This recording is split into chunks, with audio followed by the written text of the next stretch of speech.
Bom dia, Deus abençoe a todos, a paz do Senhor Jesus. Vamos iniciar mais um culto virtual, nos aproximando de Deus através do nosso pensamento, com o nosso coração voltado a Ele e clamando para que o Espírito Santo de Deus nos revele a Sua palavra, a Sua verdade, a Sua vontade em nossas vidas, porque é essa fonte da nossa fé e de todo o poder de Deus. Amém? Eu queria convidar você para abrir a sua Bíblia no livro de Marcos, capítulo 5, versículo 21. Nós vamos ler do versículo 21 em diante. Amém? Esta palavra, ela é destinada a todos aqueles que querem conhecer Jesus, como ele age e principalmente para aquelas pessoas que estão passando por momentos de dificuldade, pessoas que estão ou estejam precisando de um milagre, de uma resposta urgente de Deus. Aqui nós vamos estudar a história, o relato de duas pessoas que precisavam da resposta de Deus, de um sinal de Deus, do milagre de Deus, do poder de Deus. E através dos ensinamentos da Escritura Sagrada, nós vamos saber como agir quando nós precisamos buscar um milagre. A palavra de Deus diz assim, Marcos capítulo 5, versículo 21, Novo Testamento.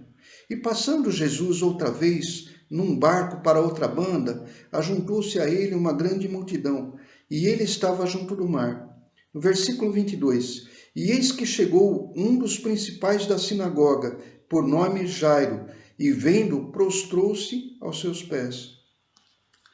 Nós sabemos, pela palavra de Deus, que quando Moisés recebe os 10 mandamentos, o primeiro mandamento é que havia somente um Deus. Então, nenhuma pessoa deveria se prostrar ou se encurvar diante de qualquer outra autoridade ou qualquer outra coisa que não fosse o Deus verdadeiro.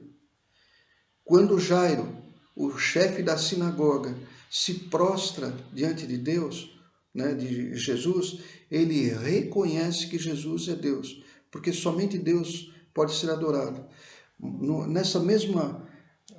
Essa mesma passagem, retratada no livro de Mateus, no capítulo 9, está escrito que Jairo o adorou.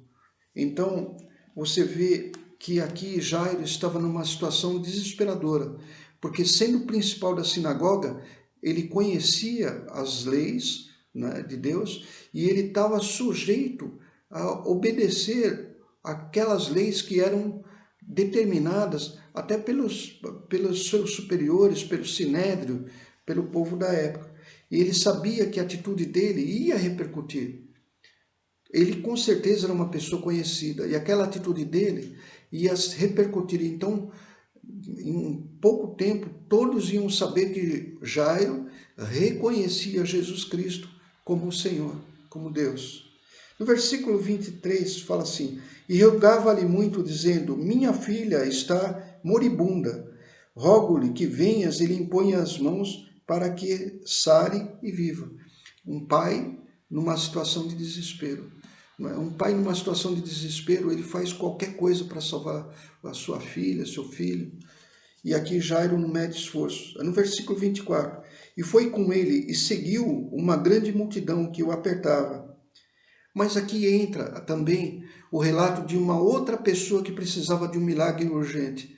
Esse milagre urgente era necessário para uma mulher que havia padecido 12 anos de um fluxo de sangue, que tinha despendido tudo o que tinha.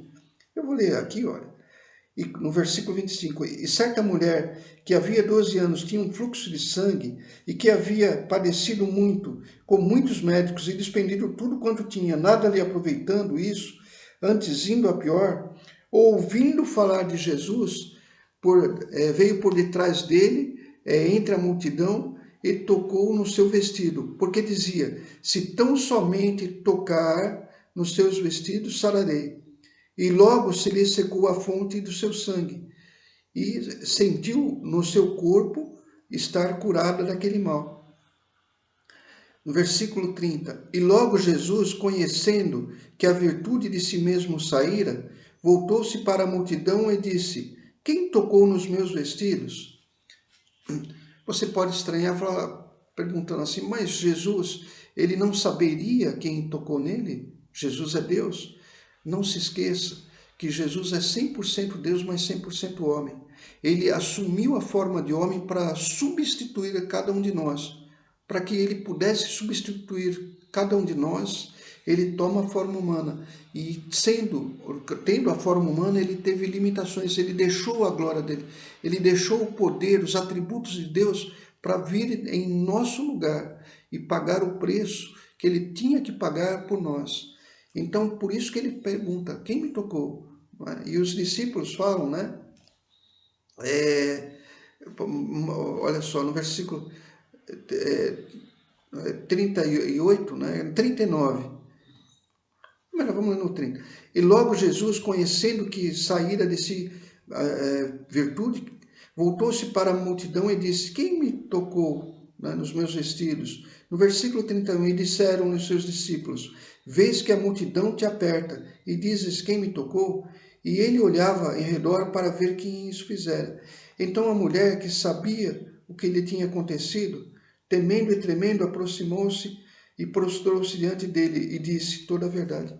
Aquela mulher, pela lei de Moisés, a mesma lei que falava que ninguém deveria se prostrar, né, diante de qualquer outro que não fosse Deus, essa mesma lei impedia uma mulher que tivesse num quadro de fluxo de sangue, num quadro de menstruação, de se aproximar de pessoas. Elas eram impedidas até de participar do templo nessa época, nesse período.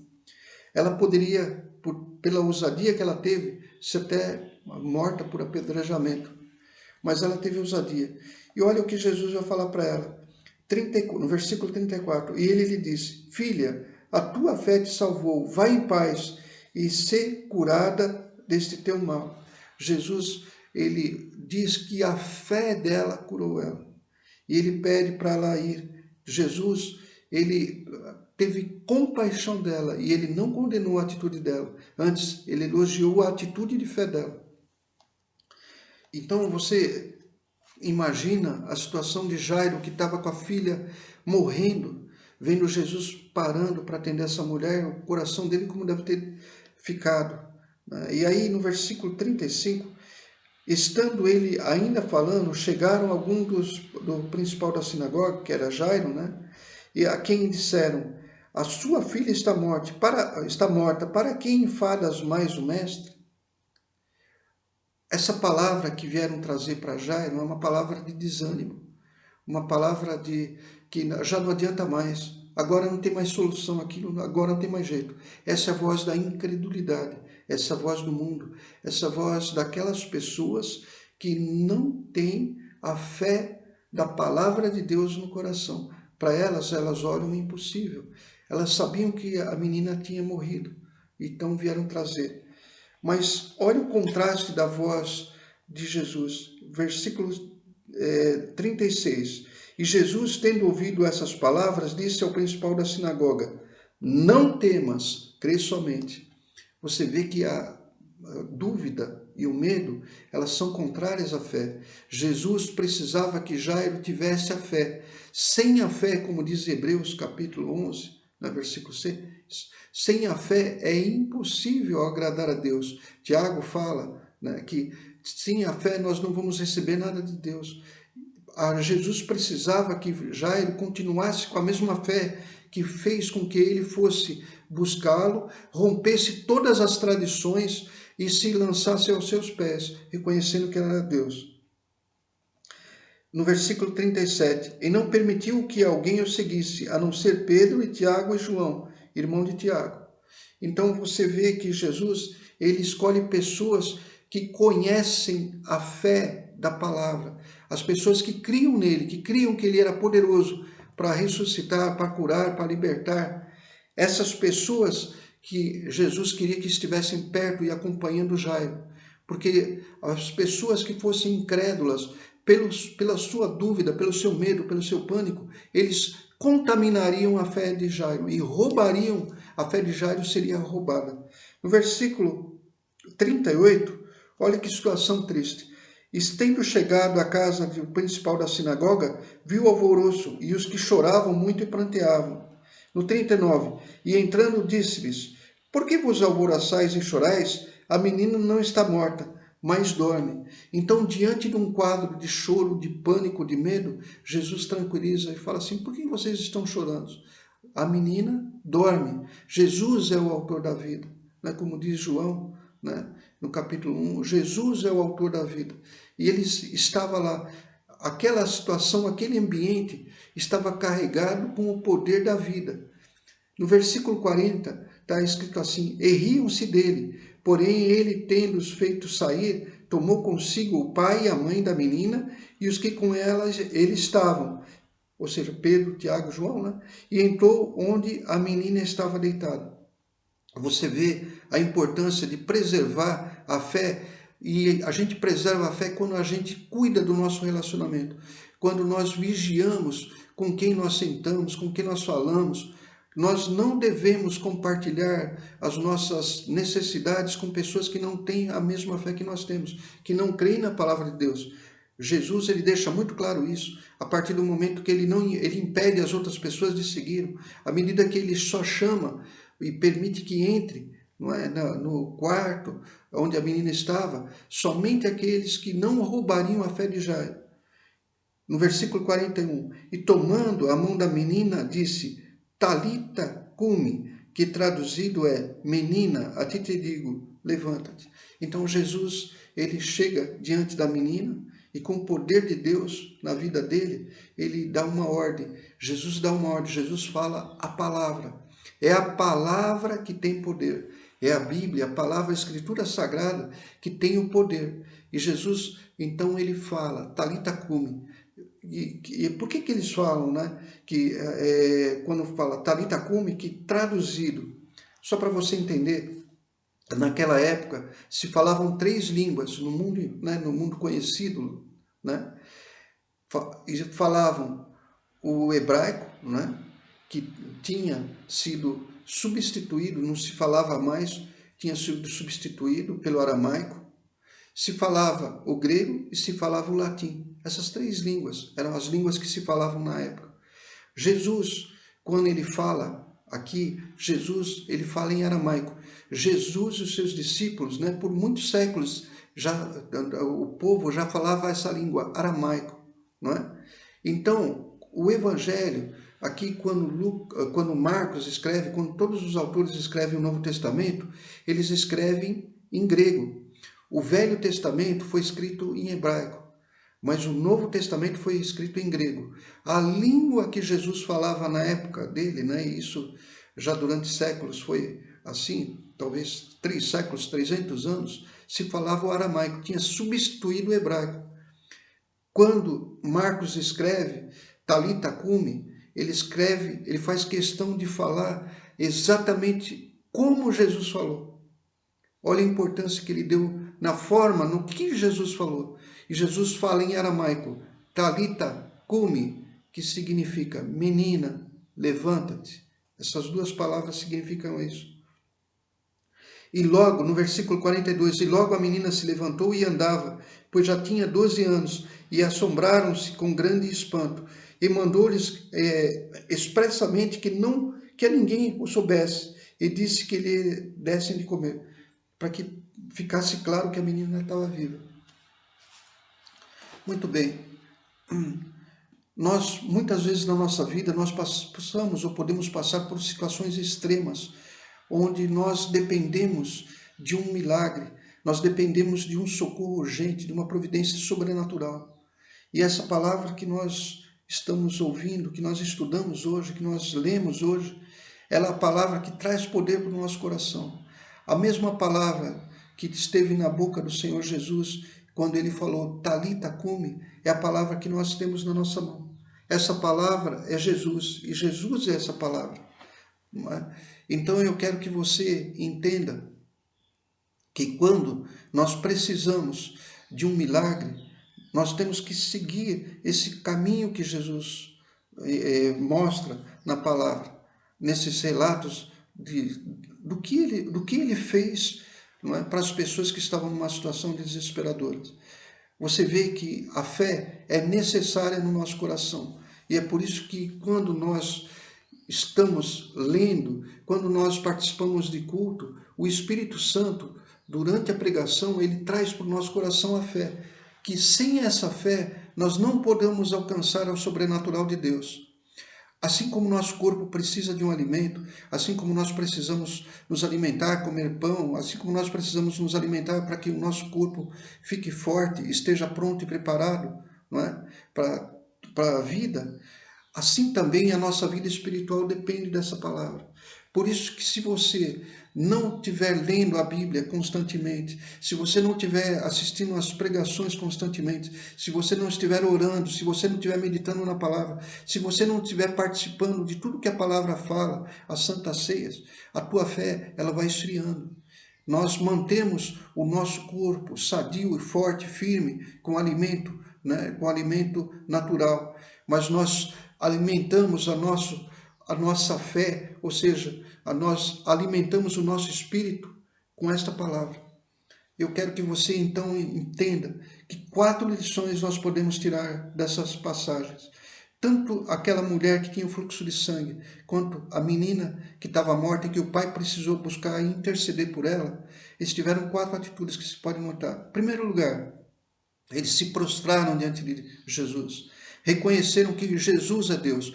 Por eles se prostrarem diante de Jesus, significa dizer que Jesus é o único caminho, a verdade e a vida, e ninguém vem ao Pai sem ser por ele. Eles reconheceram que Jesus é Deus, porque pelos mandamentos dados a Moisés, ninguém poderia se encurvar a nenhuma outra autoridade, a nenhum outro ser, a nada, não é nenhuma imagem de escultura, nada. Somente deveriam e poderiam se curvar diante do Deus verdadeiro. Segunda lição, não é, que nós podemos tirar disso, a forma como Jesus vai agir, não é? A forma como Deus age. Nós não temos controle da forma como Deus age. Deus age da forma que mais convém. Aquela mulher simplesmente tocou na orla de Jesus. Jairo, ele se prostra, mas ele não toca na orla de Jesus, ele pede que Jesus vá e imponha as mãos. Mas não era a forma que Jesus tinha para que aquele milagre fosse realizado. Deus é soberano. Nós não podemos escolher a forma como Deus agir. Nós temos que confiar. Então, em primeiro lugar, nos humilharmos, buscar em oração Deus, sabendo que Jesus e a palavra de Deus é a única forma de nós recebermos o sinal, o milagre, o poder de Deus.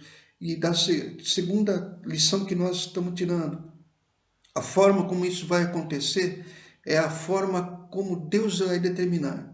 É o melhor que Deus entende que vai ser feito. Terceira coisa que nós podemos tirar. Vocês veem que a voz que nós vamos ouvir vai determinar o que nós vamos colher. Você vê que a mulher, ela teve ousadia.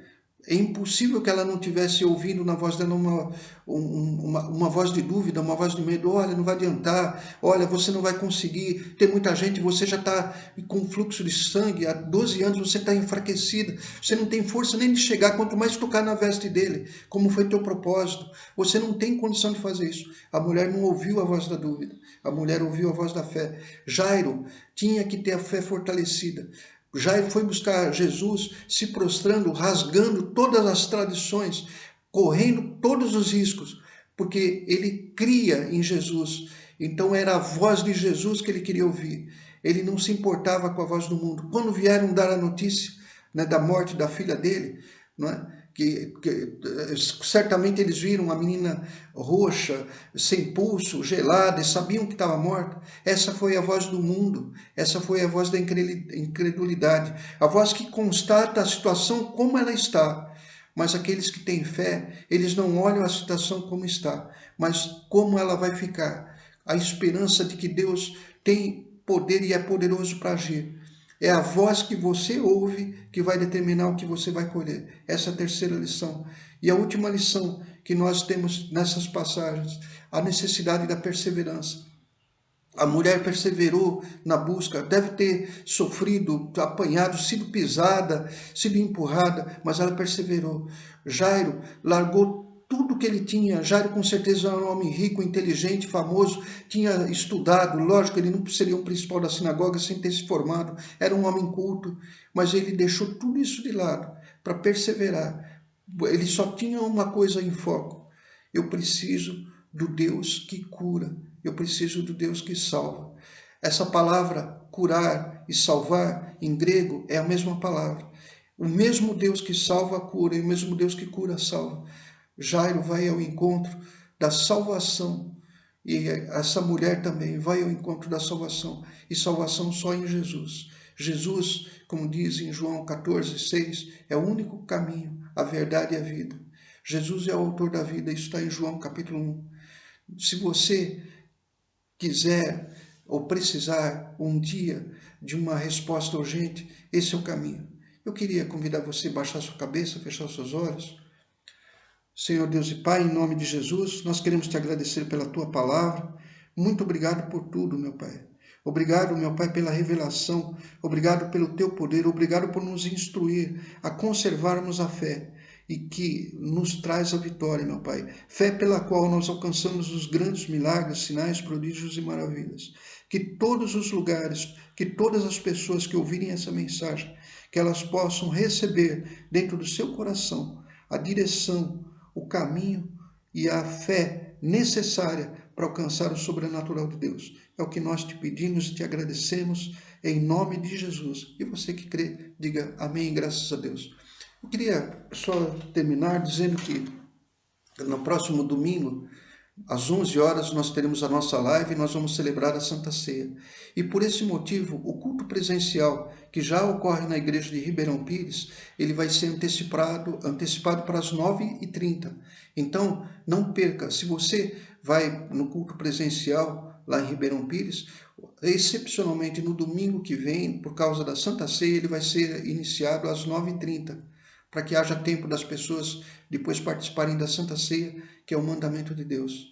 E não esqueça também de que na quarta-feira temos nosso grupo familiar às 20 horas, às 8 horas da noite.